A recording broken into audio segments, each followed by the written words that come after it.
Good morning. I'm really honoured, honestly, to be here and talking to you, all of you. Really excited to come here. I've been in Edinburgh before, but every time it's equally great. I love this area of research and clinical work, kangaroo care and early breastfeeding. It's all about closeness and relationships. It involves our physical bodies, our emotions, and the needs to nurture and to be nurtured for both parents and babies. Having kangaroo care or breastfeeding is for the first time a very significant event when you have it as a parent. Because what it does is that when the baby comes out for the first time on the chest, it signals to the parents that this is a vital, strong baby, competent. You have mothers who said, you know, although I was really clumsy, who found my nipple? You can see that strength in that baby. And it's a sign towards normality. For many mothers, this is the first time they're actually in the same phase as everyone who's had a term baby, because it's the first time they have them on the chest and maybe breastfeeding. And it's an experience of being that important person to the baby. I had a mom. I've done numerous interviews with mothers across the UK and in Sweden, and this is a Swedish mom. She was a primiparious mother to a 25-year-old daughter, Anna, and she told me about this event when she was having the baby in kangaroo position the first time. She said, "It felt so right. So both kangaroo holding itself and just to lay her at my breast became something that's approaching the normal. I don't think she got any breast milk the first time, but the second time she did. And from then on, we always breastfed when we had a kangaroo." During this phase, breastfeeding occurs naturally. I know a few of you might not like the word breastfeeding is natural, but I'm not saying it's not unnatural not to breastfeed, but it is a natural process. And in this phase, it is natural because it's not technified. It involves and it regards the needs of the mothers and the babies, their needs for their emotional needs, their physical needs, their maturational needs. All that is regarded in this phase, and the babies are competent. So this early encouragement, the initiation of breastfeeding and seeing the baby as a competent person makes the mothers believe, right, breastfeeding is possible. This is what I can do. And when breastfeeding follows skin-to-skin contact, it becomes much more relational, especially in this phase. Later on, at least in Swedish neonatal units, it becomes quite technified and medicalized and very much about milliliters and grams. But in this phase, it is relational. There is no requirement of succeeding. So if we start with kangaroo care, why is it such a good thing? It's a perfect place, temperature-wise. Numerous of studies have been done showing that mothers and fathers are equally good at warming up the baby, and the parents are much better than the incubators. It's a better support for breathing because it triggers the babies, and parents are in a 40 degrees position, sternum to sternum, which helps the babies breathe. It regulates the sleep-wake stages. So babies who have kangaroo care, they are in much more deep sleep, which helps the brain grow. And they're more physically stable, less desaturation. Maybe, I'm not saying it's more important, but it's also important, the psychological benefits that you actually feel that you're a mum for real for the first time. The attachment, the love. It's really hard falling in love with someone from a distance. You want to hold, you want to kiss. And then when you have kangaroo care for hours and hours, you do see the signals. Parents are absolutely by far the best ones in seeing if the babies are getting more sick or poorly. And that increases your self-confidence. And it's a quicker recover from the crisis I think, and this is my perspective, I think it's the holding that does it. You're holding the baby, but you're also held by the baby. Every baby that's been having Kangaroo, and when you see it, the baby holds the mother or the father, and that helps you. And you become less depressed. And you become more sensitive as a parent, probably a lot to do with the oxytocin as well.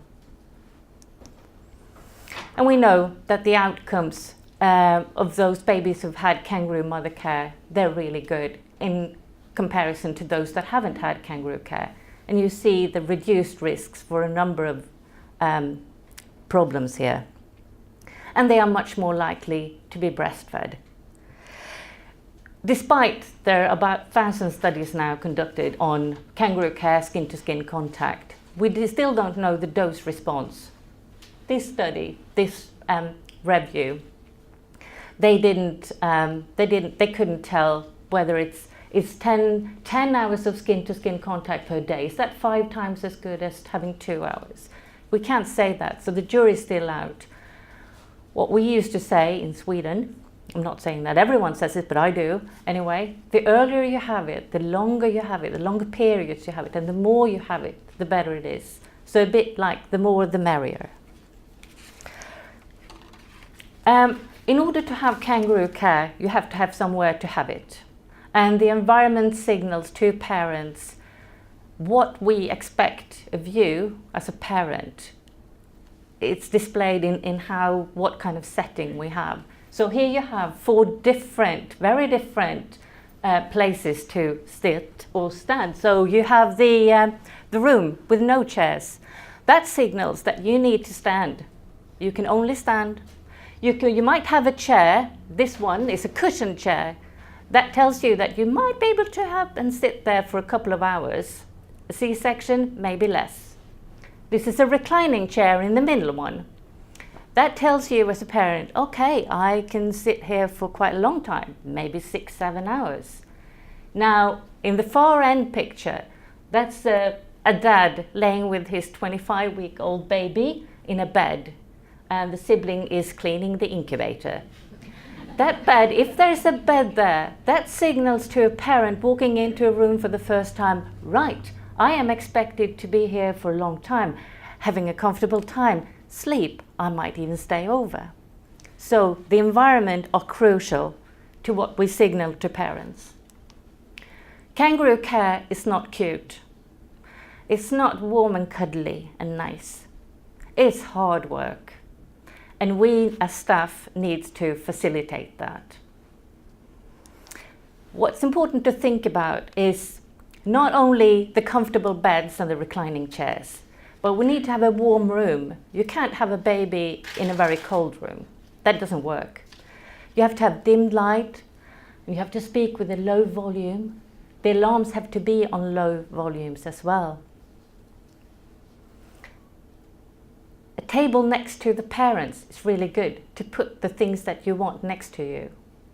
And lots of space around parents. Even more importantly, what I think we tend to forget is that skin-to-skin contact Kangaroo care, that is a location. It's geography. The care is still the same, whether you have the baby in an incubator or at the parent's chest. It's the same. The care that I do for that baby and that parent is still the same. I need to check the temperature, the breathing, everything else in the same way. So we're not saving any resources in the early phases of skin-to-skin, at least not when the baby is really young. We do that later on when the parents are more grown into how to take care of their baby. Yes, we might save resources, but not in the early phase. Don't leave the baby just with the parent and think, oh, that'll be fine. The more preterm baby, the more knowledgeable and secure we need to be as staff. We do take care of babies who are in the 25th week, 26th week, and have them Kangaroo care, yes. But we have that when you have done numerous of hours of Kangaroo care with very stable 35-weekers. You need to do it often to get your hands and to know how to do it. So get experience. Long periods of skin-to-skin contact is much better than short periods. Having skin-to-skin contact with someone who's in the 28th week for 20 minutes, I would say it's hardly no point. It's better to wait, because that flight that happens from the incubator to the parent's chest, that's an awful flight. It's like going from here to Sydney. It's hard work. Even if you do it really well with 2 staff holding the baby in a snuggle up with a warm blanket, you've prepared everything, it's still a flight.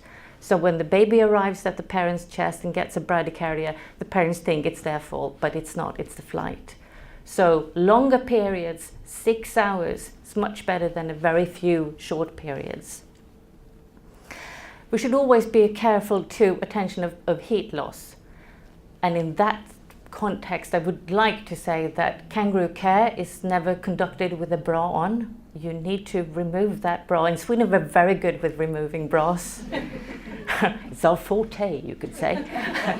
So we've never had an issue with kangaroo care, but I've been doing a lot of work in the UK, and I have to say I have seen so many staff, so many parents saying, oh, I've had kangaroo care, and you think, right, really?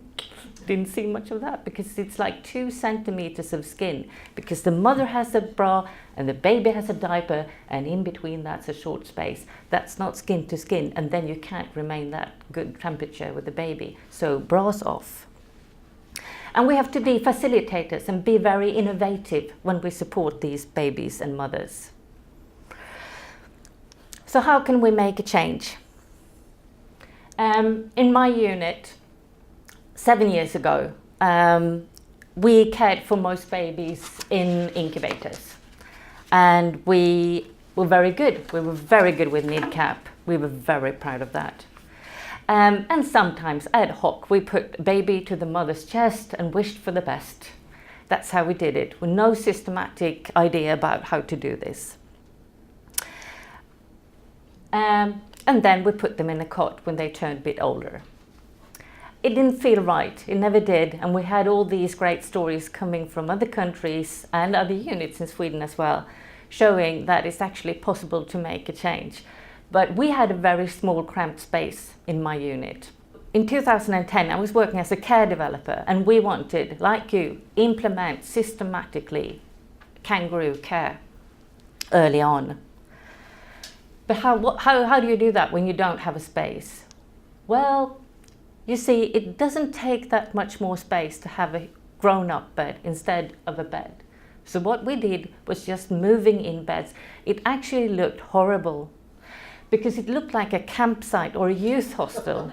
And you had bags everywhere, and you had parents everywhere, and you had kids everywhere, and you didn't know who's who, kind of. It was a mess, but the parents loved it. And the babies loved it. So that's what we did. We tried to work. We worked with what we had, and we wanted to make a change. There's a Swedish saying, if there's a place in the heart, there is a place for the bum. Don't know if you have that. But yeah, there's always room. It's better to have room. It's better to have it cramped than not having parents in the unit. And when you have it like that, this is in the same unit, when you have it like that, breastfeeding becomes relational again. Because she can sit there and lay there, and then she could just go with the flow. When the baby signals, she can be there. And the whole family can be there. I mean, it's a huge difference having your sibling, the older sister or brother, on the floor when you're on a chair, because you can't hold just the baby and the sibling, but in a bed, he can crawl up. It's a lovely photo.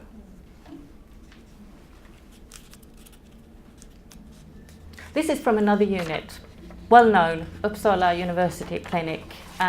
They well-known because they are doing great work with kangaroo care. And they had redesigned their unit. They did that about 8 years ago, maybe. So the intensive care space has been redesigned.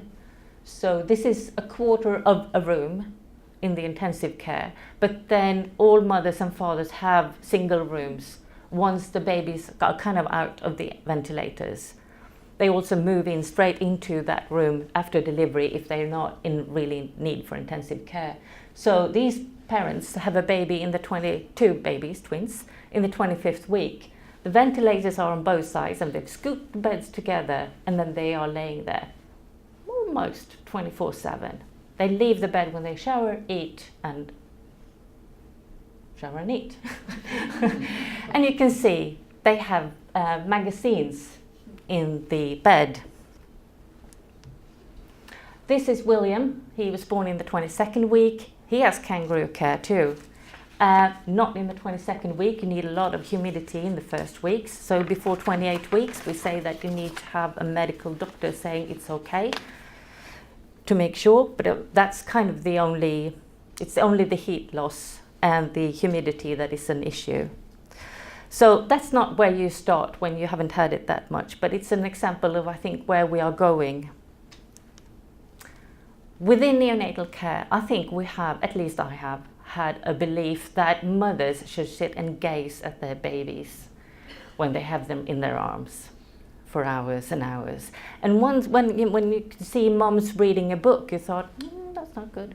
Is that really something good bonding here? No, I don't think so. No, but actually, if you are spending hours, 10 hours maybe a day, I mean, a baby is cute, a miracle, but you can't look at that baby for such a long time. You need something else to help the parents. So encourage mothers to knit or read books, watch a film on your laptop, anything that they would do normally, and that would help. And I can assure everyone, especially I know that the parents are here, they probably feel the same way, that there is no one who are as good as taking care of their babies as the parents. They would never risk anything. So this mom, you don't see it, but she has a mirror in the far end of her bed. So she just lifts it up and then she can see, because the baby is on a ventilator, she can see how that baby moves and the position of the tube. Couldn't be better. Fathers, of course, they are very important, because as a mom you can't do it constantly. You have to have someone who does it as well. And fathers who have kangaroo care are much more involved. They feel much more pride in themselves, in their babies and in their families. And this is John. He held his brother in kangaroo position for a long time. And I know that after a few years, once the small baby was discharged, they were still sleeping together. They had a very certain bond. And this is an example of actually how to involve significant others. I think that is really crucial. You can have grandmas. I'm a grandma. I would love to be involved if I've had premature grandkids, or granddads, or friends.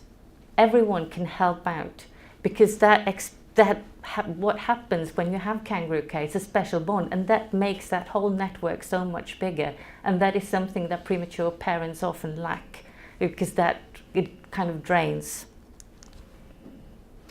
Most important though are mothers, because this is what happens when you're having kangaroo care.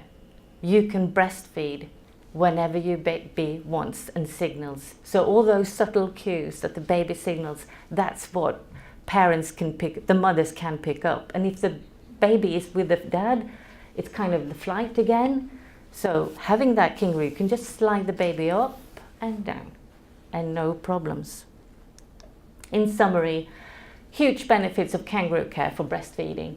The earlier and longer, the better it is for the relationship. Spatial configuration has an impact. And beware of environmental signals. Everything you have, every small bits and piece you have in your different units, look at them and think of, okay, so why do we have this? What does this signal to parents? And use creative thinking about how to make positive changes. And acknowledge the importance of emotions, both in parents and in babies, but also in staff. And don't let the vision prevent the implementation of the possible. Because I think usually it's what prevents us from making a change, is that we don't have single room spaces. Well, it takes time to get there. Thank you.